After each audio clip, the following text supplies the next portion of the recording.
Hello everyone, আজকের এই লেকচারে আমরা রাসায়নিক পরিবর্তনের একটা অ্যাডভান্সড প্রশ্ন নিয়ে আলোচনা করব। আমরা জানি কিছুদিন পরেই ইঞ্জিনিয়ারিং এবং ভার্সিটি অ্যাডমিশন এগিয়ে আসছে। তো এই অ্যাডমিশনের জন্য তোমরা যারা বেশ ভালো করতে চাও, যারা টপ নচ একটা রেজাল্ট করতে চাও, তাদের জন্য সহজ, মাঝারি, কঠিনের পাশাপাশি কিছু অ্যাডভান্সড কোশ্চেন তোমাদের সলভ করে রাখতে হয়। কারণ 10% এমন প্রশ্ন থাকে যেগুলো আমরা বলে থাকি সলভ না করলেও চান্স হয়ে যায়, কিন্তু যারা এগুলো সলভ করতে পারে তারা কিন্তু টপ মোস্ট রেজাল্ট গুলা করে থাকে। তো আমরা তোমাদেরকে আমাদের ক্লাসরুম গুলাতে কিন্তু ইজি, মিডিয়াম, হার্ড সব ধরনের প্রশ্নই করাই, যাতে করে তোমাদের চান্স হয়ে যায় বেশ ভালো মতে। আর আমি চাচ্ছি এর বাইরে যেটা আমরা ক্লাসে করাতে পারি না, এখন সেই কোশ্চেন কিছু সলভ করতে। ঠিক আছে, তাহলে চলো শুরু করি। এই যে একটা 1 লিটার ফ্লাস্ক, খেয়াল করে দেখো, একটা 1 লিটার ফ্লাস্ক যার মধ্যে আমরা 6 মোল এ পদার্থ নিয়ে বিক্রিয়া করলাম। তাইলে 1 লিটারে যদি 6 মোল থাকে, তাহলে আমরা বলতেই পারবো এর মধ্যে ইনিশিয়াল ঘনমাত্রা ছিল 6 মোলার। তাহলে বিক্রিয়াটা কেমন হয়? বিক্রিয়াটা হয় এ থেকে পি তৈরি করে, এ গ্যাস এটা পি গ্যাস তৈরি করে।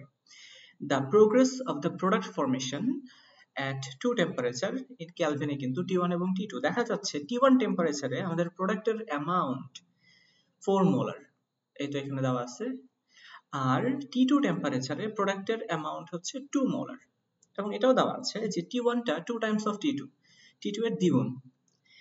এবং একটা এক্সপ্রেশন বা রাশিমালা দেওয়া আছে আমাদের ডেল্টা G2, অবশ্যই স্ট্যান্ডার্ড গিভস ফ্রি এনার্জি। এটা তোমরা সবাই ইলেকট্রোকেমিস্ট্রিতেও পড়ছো আশা করি। যেহেতু অ্যাডভান্স প্রশ্ন সলভ করছো, তোমাদের এই আইডিয়াটা সম্পর্কে বেশ ক্লিয়ার ধারণা আছে, I hope. Minus delta G1 সমান RT2 ln x, যেখানে x এর একটা ভ্যালু বের করতে হবে। ঠিক আছে, তাহলে চলো আমরা শুরু করি। এ থেকে পি তৈরি করে। ইনিশিয়ালি এর অ্যামাউন্ট ছিল 6 মোলার, তাই না? এবং প্রোডাক্ট ছিল 0।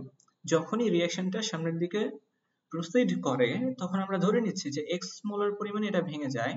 যেহেতু স্টয়কিওমেট্রিক রেশিও 1:1, এটা যদি x মোল পরিমাণে ভাঙে, পিটাও কিন্তু x মোল পরিমাণেই তৈরি হবে। আচ্ছা, এবং আমরা দেখতে পাচ্ছি T1 টেম্পারেচারে x এর ভ্যালু হচ্ছে 4, তাই না? এই তো T1 টেম্পারেচারে x এর ভ্যালু 4, আর T2 টেম্পারেচারে x এর ভ্যালু কত? T2 টেম্পারেচারে x এর ভ্যালু হচ্ছে 2।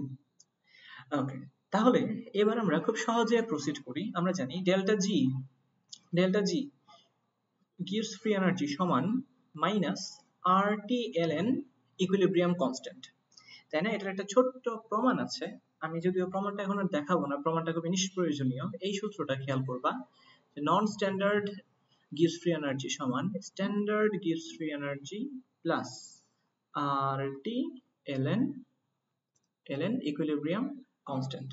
তো এখানে যখন ইকুইলিব্রিয়ামে পৌঁছে যাই আমরা, এটা যদিও কি থাকে না, এটা থাকে হচ্ছে কিউ, রিঅ্যাকশন কোএফিসিয়েন্ট। যখন আমরা বলি যে রিঅ্যাকশনটা ইকুইলিব্রিয়ামে পৌঁছে গেছে, অর্থাৎ কিউ যখন সমান কে হয়ে যায়, তখনই কিন্তু আমরা বলবো ডেল্টা জি, এটা রিঅ্যাকশনের গিভস ফ্রি এনার্জি 0 হয়ে যায়। তো এখান থেকে ওই সূত্রটা চলে আসে। আচ্ছা, তাহলে আমরা দেখি ডেল্টা G1, শুরুতে আমরা T1 টেম্পারেচারেই এটা ক্যালকুলেট করি। ডেল্টা G1 সমান মাইনাস RT1 ln, আমরা জানি উৎপাদ বাই বিক্রিয়ক, তাই না? উৎপাদের সক্রিয় ভর ডিভাইড বাই বিক্রিয়কের সক্রিয় ভর। আমরা দেখতে পাচ্ছি উৎপাদ 4 মোল T1 টেম্পারেচারে। যদি T1 টেম্পারেচারে x সমান 4 হয়, তাহলে 6 মাইনাস 4 সমান কত হবে? 2 হবে। আচ্ছা, তো এখানে আমরা 4/2 লিখে ফেললাম। বিক্রিয়ক আছে 2 মোল। এখন আমরা জানি যেহেতু এই কোশ্চেনে RT2 দেওয়া আছে, আমাদের কি করতে হবে? T1 টাকে T2 তে কনভার্ট করতে হবে। আর সেক্ষেত্রে আমরা জানি T1 সমান 2 টাইমস অফ T2, তাহলে T1 সমান লিখে দিলাম 2T2। সেই জায়গায় 4/2 সমান 2 ln 2 হয়ে গেছে।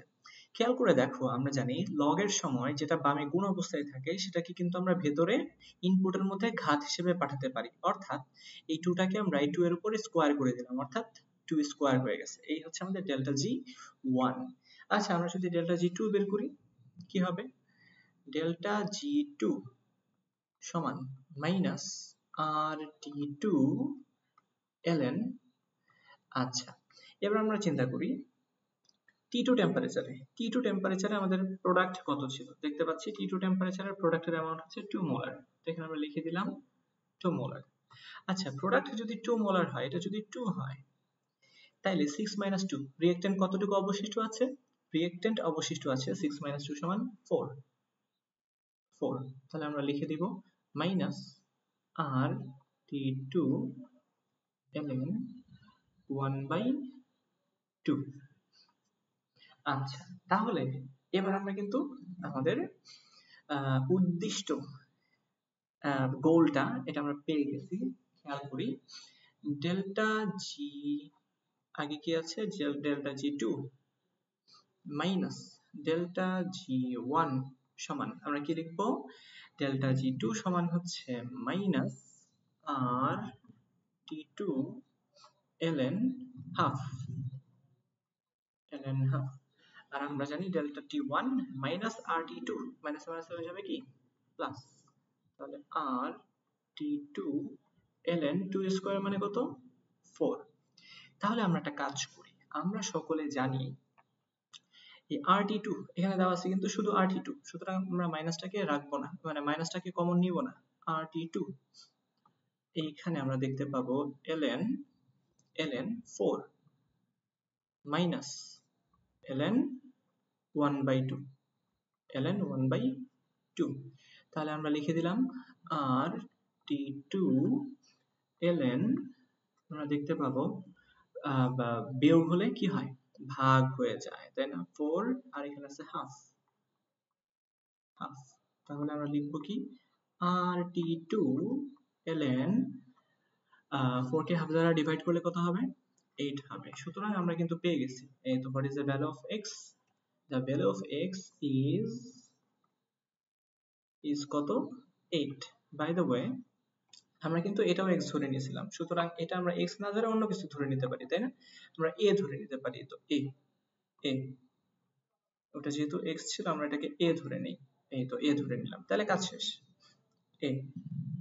ওকে, তার মানে এরকম প্রশ্ন এটা কিন্তু কঠিন না, তোমাদের কনসেপ্ট যদি থাকে জাস্ট তোমরা অবজার্ভ করবা যে কি কি কোশ্চেনে কি কি তথ্য দেওয়া আছে। তো এই তথ্যগুলো যখন অবজার্ভ করবা এবং এটাকে সাজাইতে শিখবা, খেয়াল করো আমি কিন্তু আজকে 6 বছর ধরে পড়াচ্ছি, তো এই সাজানোর যে টেকনিকটা এটা আমাদের হাতে চলে আসছে। তোমরা নতুন, এখন তোমাদের কি করতে হবে আমরা জানি, তোমাদের মধ্যে এমন অনেকে আছো যারা আমাদের চেয়ে আরো বেশি পারো। তোমরা অনেকে বুয়েটে 400 এর মধ্যে 380 390 পর্যন্ত উঠাও, যেটা আমি নিজে পরীক্ষা দিলেও পারবো না। তার মানে তোমাদের সেই ক্যাপাসিটি আছে, তোমরা নিজেদের উপর সেই বিশ্বাসটা রাখো যে আমরাও সুন্দর করে গুছিয়ে প্রত্যেকটা প্রশ্নের সমাধান বের করতে পারবো। তার জন্য কি দরকার, তার জন্য ছোট্ট একটু গাইডলাইন দরকার আর তোমাদের নিজেদের প্রচেষ্টা দরকার, প্র্যাকটিস দরকার। তো তোমাদের সর্বোচ্চ সফলতা কামনা করে এই লেকচারটা শেষ করছি। আল্লাহ হাফেজ।